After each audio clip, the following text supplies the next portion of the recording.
ಬಹಳ ಮುಖ್ಯವಾಗಿ ಈಗಾಗಲೇ ನಮ್ಮ ಗೌರವಾನ್ವಿತ ಆರೋಗ್ಯ ಸಚಿವರು ಉತ್ತರ ಕೊಟ್ಟರು. ಆ ಉತ್ತರದಲ್ಲಿ ಅವರೇ ಅಸಹಾಯಕತೆಯನ್ನು ವ್ಯಕ್ತಪಡಿಸಿದರು. ಏನು ಅಸಹಾಯಕತೆ? ಏನೊಂದು IV ಫ್ಲೂಯಿಡ್ಸ್ ರಿಂಗರ್ ಲ್ಯಾಕ್ಟೇಟ್ ಪಶ್ಚಿಮ ಬಾಂಗ ಕಂಪನಿಯ ವಿಚಾರದಲ್ಲಿ ಅದು ಬಳಕೆ ಮಾಡಲಿಕ್ಕೆ ಯೋಗ್ಯವಿಲ್ಲ ಅನ್ನುವಂಥದ್ದು ಬಹಳ ಸ್ಪಷ್ಟವಾಗಿ ಅವರಿಗೆ ಮಾರ್ಚ್ ತಿಂಗಳಲ್ಲೇ ಗೊತ್ತಿತ್ತು. ಆ ಗೊತ್ತಿದ್ರು ಸಹ ಅದನ್ನ ಪುನರ್ಬಳಕೆ ಆಗಿರೋದು, ಆ ಪುನರ್ಬಳಕೆ ಆಗಿರೋದಕ್ಕೆ ವಿವಿಧ ಲ್ಯಾಬಿನ ಲೋಪದೋಷಗಳ ಬಗ್ಗೆ ಹೇಳಿದ್ದಾರೆ. ನಾನೇನ್ ಮಾಡ್ಲಿ, ಅಸಹಾಯಕ ಅಂತ ಹೇಳ್ತಿದ್ರು. ಈ ಪರಿಸ್ಥಿತಿಯಲ್ಲಿದ್ದರೆ ಆಗಿರೋ ಒಂದು ಸಮಾಜ ವ್ಯವಸ್ಥೆ ಹೇಗೆ ನಡೀಲಿಕ್ಕೆ ಸಾಧ್ಯವಾಗುತ್ತೆ? ಸನ್ಮಾನ್ಯ ಮುಖ್ಯಮಂತ್ರಿಗಳೇ, ಈ ರೀತಿ ನಿಮ್ಗೆ ಹೇಳಬೇಕು ಅಂದ್ರೆ ಸಂಪೂರ್ಣವಾಗಿ ನಿಮ್ ಗಮನಕ್ಕೆ ತರಕ್ಕೆ ಇಷ್ಟಪಟ್ಟು, ನನಗೇನು ದ್ವೇಷ ಇವರ ಮೇಲೆ ನಮಗೆ ತೆಗೊಳ್ಬೇಕು ಅಥವಾ ಏನಾರ ಮಾತಾಡ್ತಾ ಇದ್ದಾರೆ. ಒಂದು ಮಾಹಿತಿ ಕೂಡ ಸರಿ ಇರಲಿಲ್ಲ. ಈಗ ನನ್ನ ಮಾಹಿತಿ ಸರಿ ಇಲ್ಲ, ಯಾವ ರೀತಿ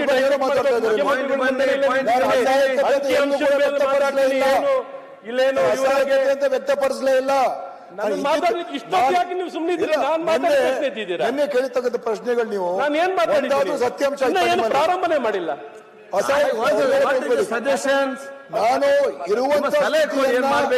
ನೇರವಾಗಿ ಯಾವುದೂ ಮುಚ್ಚುಮರೆ ಇಲ್ದೇನೆ ಪ್ರಸ್ತಾಪ ಮಾಡಿದ್ದೇನೆ ಹೊರತು ಅಸಹಾಯಕತೆ ಅಂತ ನಾನು ಎಲ್ಲೂ ಹೇಳಿ. ಸುಮ್ಮನೆ ದಯವಿಟ್ಟು ಆ ಪದವನ್ನು ವಾಪಸ್ ತಗೊಳ್ಳಿ. ಮಾತಾಡಿದ್ದಾರೆ, ನಾನೇನೋ ತಪ್ಪಿದ್ರೆ ಮಾತಾಡಿದಾಗ ನೀವು ಇಲ್ಲೇ ಇರಲಿಲ್ಲ ಇಲ್ಲಿ. ಈಗ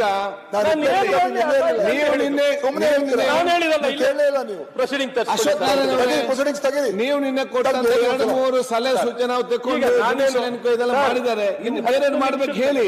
10 ನಿಮಿಷದ ಮೇಲೆ ಮಾತಾಡಲ್ಲ. ಆಯ್ತು ಸರ್, ಇನ್ನೇನ್ ಮಾಡ್ಬೇಕಂದ್ರೆ ಅಧ್ಯಕ್ಷರೇ, ಅವ್ರಿಗೆ 3/4 ಗಂಟೆ ಕೊಟ್ರಿ, 5 ನಿಮಿಷ ಕ್ಲಾರಿಫಿಕೇಶನ್ ಕೇಳಲಿ. ಅವರು 10 ನಿಮಿಷ ಆಗ್ಬೇಕು ಅವ್ರಿಗೆ. ಅಮಾಯಕ ಜನರು ಸರ್, ನಿಜವಾದ ಬಡವರು, ಅವ್ರು ಏನು ಒಂದು ಬದುಕನ್ನು ಕಟ್ಕೋಬೇಕು, ಆರೋಗ್ಯನ ಪಡಿಬೇಕು ಅಂತ ಬರುವಂಥದ್ದು. ನಾವು ಎಲ್ಲ ಹಾಸ್ಪಿಟಲ್ ಇನ್ಸ್ಟಿಟ್ಯೂಷನಲ್ ಡೆಲಿವರಿ ಆಗಬೇಕು, 100% ಇನ್ಸ್ಟಿಟ್ಯೂಷನಲ್ ಡೆಲಿವರಿ ಆಗಬೇಕು ಅನ್ನೋದಕ್ಕೋಸ್ಕರನೇ ಜನನಿ ಕಾರ್ಯಕ್ರಮ, ಮಾತೃವಂದನಾ ಕಾರ್ಯಕ್ರಮ, RCH programme, national health programme start ಮಾಡಿರೋದು. ಇನ್ಸ್ಟಿಟ್ಯೂಷನಲ್ ಡೆಲಿವರಿ, ಆ ಇನ್ಸ್ಟಿಟ್ಯೂಷನಲ್ ಡೆಲಿವರಿ ಮುಖ್ಯಮಂತ್ರಿಗಳೇ 80%, ನೀವೇ ಹೇಳಿ, ನೀವೆಲ್ಲಾ ರೀತಿ ಆರೋಗ್ಯ ನಿಮ್ಗೆ ಗೊತ್ತಿದೆ, ನಾನು ಅದ್ರ ಬಗ್ಗೆ ಹೇಳಕ್ಕಲ್ಲ. 80% ಡೆತ್ ಹಾಸ್ಪಿಟಲ್ ಸಾಯ್ತಾರೆ ಅಂದ್ರೆ ಯಾವ ಹಾಸ್ಪಿಟಲ್ಗಳು ಸರ್ ಇವು? ಯಾವ ರೀತಿ ನಡೀತಿದೆ ಸರ್? 80% ಅಂದ್ರೆ ಸರ್ ಏನ್ ಹೇಳ್ತಾರೆ ಈ ಡೆತ್ ಆಯ್ತಲ್ಲ ಈಗೆಲ್ಲ. ಯೋಚನೆ ಮಾಡಿ ಮಾತಾಡಿ, ಜನರಿಗೆ ಈ ಮೆಟರ್ನಲ್ ಡೆತ್ ನಿಮ್ಮನ್ನ ಕೇಳಿಸ್ಕೊತಾ ಇದಾರೆ, ತಲೆ ಕೆಡ್ಸ್ಕೊಬಿಡಿ.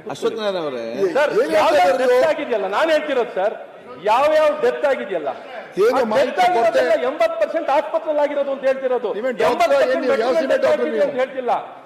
ಯಾವ ಸಾವಾಯ್ತಲ್ಲ ಮುಖ್ಯಮಂತ್ರಿಗಳೇ, ಆ ಸಾವಾಗಿದಂತ ಮೆಟರ್ನಲ್ ಡೆತ್ಸ್ ಎಲ್ಲ 80% ಆಸ್ಪತ್ರೆ ಒಳಗಡೆ ಆಗಿದೆ, ಸರ್ಕಾರಿ ಆಸ್ಪತ್ರೆ ಒಳಗಡೆ ಆಗಿದೆ. ಅದನ್ನ ಹೇಳ್ತಾ ಇದ್ದೀನಿ. ಬಂದವರು 80% ಡೆತ್ ಅಂತ ಹೇಳಿದ್ರೆ ನಾನೇನು ನೀವೇ ಹೇಳಿದ್ದು. ಸೊ ನೀವು ಯಾಕಷ್ಟು ಪಾಪ ಆತ್ರ ಪಟ್ಕೋತೀರಾ? ಆಸ್ಪತ್ರೆ ಸಜೆಷನ್ ಏನಂದ್ರೆ ಸರ್, ಇದು ಬಹಳ ಮುಖ್ಯವಾಗಿರೋ, ನೀವು ಇಷ್ಟೊತ್ತು ಮಾತಾಡಿದ್ವಿ ಆರೋಗ್ಯ ಮತ್ತು ಶಿಕ್ಷಣ. ಆರೋಗ್ಯ ಶಿಕ್ಷಣದಲ್ಲಿ ಭಾಷಣ ನಾನು ಮಾಡಲ್ಲ, ನಾನು ಫ್ಯಾಕ್ಟ್ಗೆ ಪಾಯಿಂಟ್ಗೆ ಮಾತಾಡ್ತಿರೋಂಥದ್ದು. ಈ ಒಂದು ವ್ಯವಸ್ಥೆಯಲ್ಲಿ ಅಲ್ಲಿ ಸಂಪೂರ್ಣವಾಗಿ ನಿರ್ವಹಣೆ ಇಲ್ಲದ ಕಾರಣ ನಿಮ್ಗೆ ಹೇಳಬೇಕು ಅಂದ್ರೆ ಒಂದೇ ಒಂದು ಟೆಸ್ಟ್ಗಳು, ಲ್ಯಾಬ್ ಟೆಸ್ಟ್ ಇವಾಗ ಆಯ್ತು, ಒಂದು ಪೇಷಂಟ್ ಹೆಚ್ಚು ಕಡಿಮೆ ಒಂದೇ ಒಂದು ನಿರ್ವಹಣೆ ಉತ್ತರ ಕೊಟ್ಟಿದ್ದಾರೆ.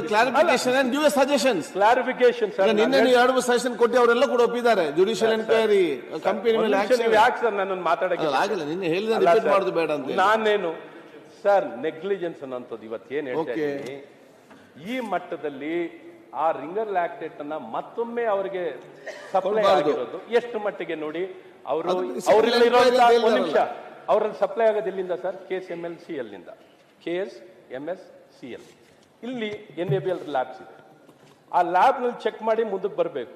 ಇವಾಗ ಆ ಲ್ಯಾಬ್ಗಳೇ ಸರಿ ಇಲ್ಲ, ಅವ್ರನ್ನೇ ಹೆಂಗ್ ನಮ್ಗೆ ನಿಂತಿದ್ದಾರೆ. ನೆಕ್ಸ್ಟ್ ಡ್ರಗ್ ಕಂಟ್ರೋಲರ್ ಸರಿ ಇಲ್ಲ, ಇನ್ನೆಲ್ಲಾ ಲ್ಯಾಬ್ಗಳು ಹೇಳ್ತವ್ರು. ಮತ್ತೆ ಇಡೀ ವ್ಯವಸ್ಥೆ ಹೆಂಗಿದೆ ಅಂತ ನಾವ್ ಹೇಳ್ಬೇಕು. ಹಾಗಿದ್ರೆ ಎಲ್ಲಿಂದ ನಾವು ಬದುಕಬೇಕು? ಇವ್ರು ಇಷ್ಟು ಕಾರಣಗಳು ಕೊಟ್ಕೊಂಡು ಯಾವ್ದನ್ನು ಕೊಡಬಾರ್ದು ಅಂತ ನಿಶ್ಚಯ ಆಗಿದೆ, ಅದನ್ನು ತಿರ್ಗಾ ಕೊಟ್ಟಿದ್ದಾರೆ. ಸೊ ಇದಕ್ಕೆ ಸಾವಿಗೆ ಕಾರಣ ಯಾರು ಅಂತ ಅರ್ಥ ಆಗ್ಬೇಕು. ಓಕೆ, KSMLC ಇಂದ ಸರ್ 761 ಮಾತ್ರೆಗಳು ಔಷಧಿಗಳು ಕೊಡ್ಬೇಕು sir. Essential, most essential, very essential drugs ಅಂತ 3 ಕ್ಯಾಟಗರಿ ಮಾಡಿದ್ದಾರೆ ಸರ್. ಇದನ್ನ ಇವ್ರು ಸರ್ಕಾರಿ ಫಾರ್ಮಸಿಸ್ಟೇ ಕ್ವಶನ್ ಮಾಡಿದ ಸರ್. ಆ ಫಾರ್ಮಸಿಸ್ಟ್ ನಮ್ಮಲ್ಲಿ ಔಷಧಿ ಮಾತ್ರನೇ ಇಲ್ಲ ಅಂತ ಒಂದು ಪ್ರಶ್ನೆ ಮಾಡಿದಾಗ ಅವ್ರು ಏನ್ ಮಾಡಿದ್ರು ಗೊತ್ತಾ ಸರ್? ಸಸ್ಪೆಂಡ್ ಮಾಡಿದ್ದಾರೆ.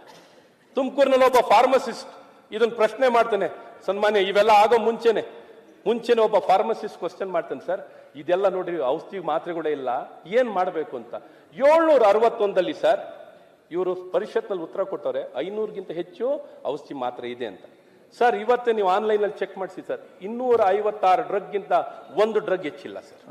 ಆ 256 761 ಇರ್ಬೇಕು ಸರ್, 761ರಲ್ಲಿ ಕೇವಲ 256 ಮಾತ್ರ ಇದೆ. PSLE 250. ಸೊ ಈ ರೀತಿ ಔಷಧಿ ಮಾತ್ರೆಗಳು ಸಂಪೂರ್ಣವಾಗಿ 100% ನೀಡ್ ಬೇಸ್ಡ್ ನೀವು ಆರೋಗ್ಯ ಸಚಿವರಾಗಿದ್ದವ್ರು ಸರ್.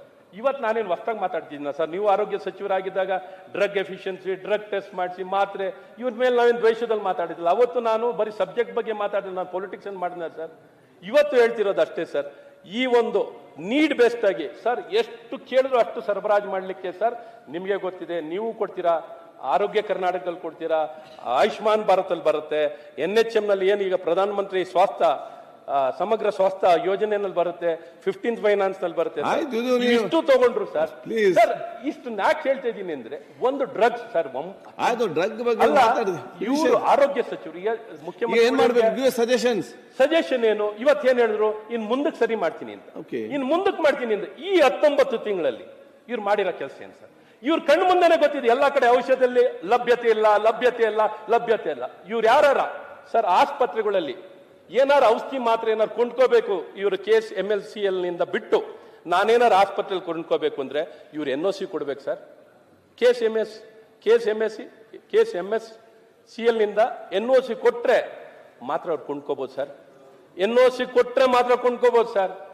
NOCಗಳು ತಗೊಂಡು ಔಷಧಿ ಮಾತ್ರೆಗಳು ನೋಡ್ಕೊಂಡು ಆ ಕೊರತೆನ ಅದು ಎಷ್ಟು ಹೋಗ್ಬೋದು ಗೊತ್ತಾ ಸರ್? ಒಂದು ಡಿಸ್ಟ್ರಿಕ್ಟ್ ಹಾಸ್ಪಿಟಲ್ ಅಲ್ಲಿ ಸರ್ ಡೈರೆಕ್ಟ್ ಪ್ರೊಕ್ಯೂರ್ಮೆಂಟ್ 25,000 ಮಾತ್ರ ಮಾಡಬಹುದು, 1 ಲಕ್ಷ ಕೊಟೇಶನ್ ತಗೋಬಹುದು ಡೈರೆಕ್ಟ್ ಆಗಿ ತಗೊಳ್ಳೋದಾದ್ರೆ. ಈ ಪರಿಸ್ಥಿತಿಯಲ್ಲಿ ಸರ್, ಈ ಒಂದು ಪರಿಸ್ಥಿತಿಯಲ್ಲಿ ಇವತ್ತು ನ್ಯಾಷನಲ್ ಹೆಲ್ತ್ ಪ್ರೋಗ್ರಾಮ್ಸ್